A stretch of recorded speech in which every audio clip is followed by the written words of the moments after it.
My name is Amanda Stroiney, and I am part of NUin Australia 2012. Throughout high school, I always looked for a challenge that would bring my life to a whole new level.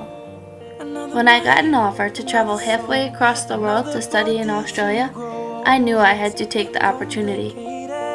While I guessed that it would be a challenge, I also knew that traveling across the world as a freshman would be the best introduction to college I could get.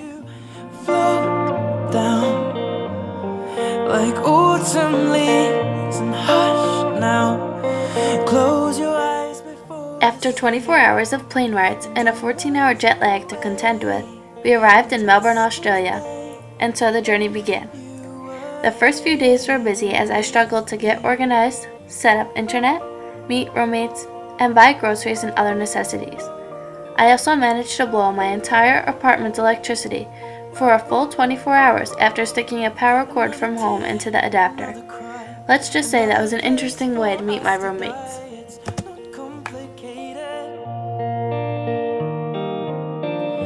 Another love that's gone to waste, another light that's from your. Despite my initial struggles, I settled in fairly easily to life in Australia. Everyone here was so welcoming and willing to help, which made the transition much smoother. They took us to all the local places, such as Victoria's Market and the Melbourne Aquarium, as well as the Chadstone Shopping Centre, the biggest shopping centre in the Southern Hemisphere. Close your eyes before the sleep, and you're miles away. And yesterday, you were here. We also got the opportunity to travel around Australia. I spent spring break in Cairns whitewater rafting, scuba diving, and visiting the rainforest. On Phillips Island, we got the opportunity to watch penguins march up the coast to reunite with their young. Even though it started to hail, it was still a great experience. I even got to spend my 19th birthday traveling around Sydney and visiting all the famous sites. Do you ever wonder if the stars shine out for you? Float down like autumn leaves and hush now. While I spent a lot of time becoming acquainted with Aussie life, I also did some work for important Australian organizations like Walk for Parkinson's, Bupa Around the Bay, and the Swinburne Open House. My service learning assignments allowed me to really get to know Australia in a whole new context. For example, I was genuinely surprised to see the amount of people who showed up for the Walk for Parkinson's. Many of the participants had Parkinson's disease themselves, and I could see the sense of community throughout the walk. The walkers were extremely grateful to see that us Americans cared about their cause, and that day I realized that we can all learn a lesson from those with disabilities. In order to enjoy life, you must take it as it comes.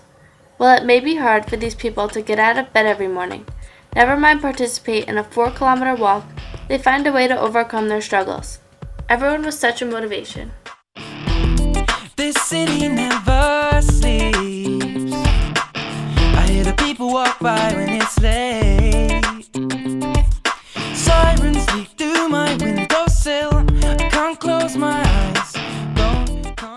At Swinburne, I was able to help out parents and prospective students as they navigated the tricky process of selecting a college. At Bupa Around the Bay, we were able to take part in a bicycle race that raised almost $1 million for disadvantaged children. Can't control what I'm into. London calls me strange. Overall, this experience will be one that I will never forget.